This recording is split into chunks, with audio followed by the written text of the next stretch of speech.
Gawin natin to. Cucumber lemon. Cheers! Sarap.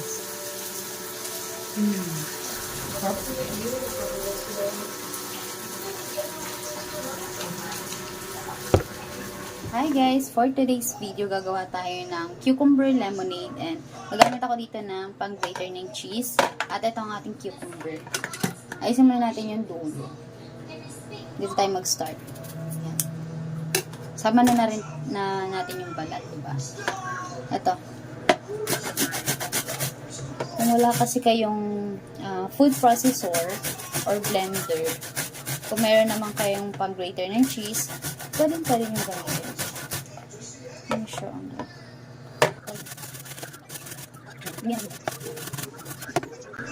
Try natin dito.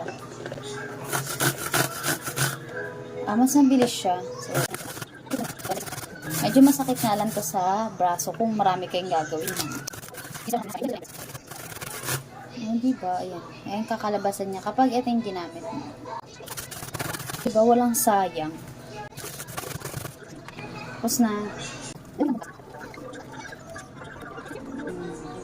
Ito naman ang ating lemon. I-slice tayo ng mga manipis lang muna. Kasi parang pang toppings lang din. And then yung half, squeeze natin, halo natin dito sa cucumber. Ayan, pwede na yun. Gamit ako dito ng strainer para hindi natin maisama yung buto. Or kung may pang squeeze naman kayo ng lemon, much better para pwede nyo pa itong dagdagan na lemon kung nakukulangan pa kayo sa asin. Ayan, ito na yung pichel natin. Naglagay na ako ng water dyan. Ayan. Diba? Walang sayang sa cucumber. Ayan, para wala talaga siyang sayang. Itong pinag-squeeze natin ng lemon, ilalagay natin siya dyan. Ayan, try natin maglagay dyan. Lagay muna tayo ng yellow. In-slice natin lemon. Mag-a-add lang ako dito ng sweetener. Ito na lang yung lalagay ko. Dalawa. Ayan, pwede naman kayo kahit wag na maglagay ng sweetener. Okay lang naman. Then, mix-mix lang. Ito na yung cucumber natin. Pero parang mas bet ko siyang lagyan ng neto. Diba? Ang ganda! OMG!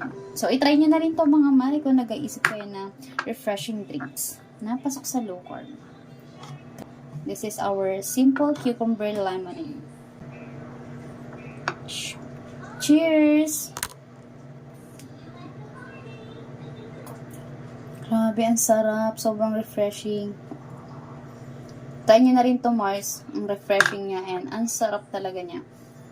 2 grams lang ng sweetener yung ginamit ko and pwede na yun. Perfect na yung lasa niya. Then yung kay husband is ayaw niya ng may yelo. Ito lang lalagay ko sa kanya. Yung lemon lang. Nangingilo kasi siya kapag masyadong malamig. Ayan. Diba? Perfect. So, ayun lang. Bye!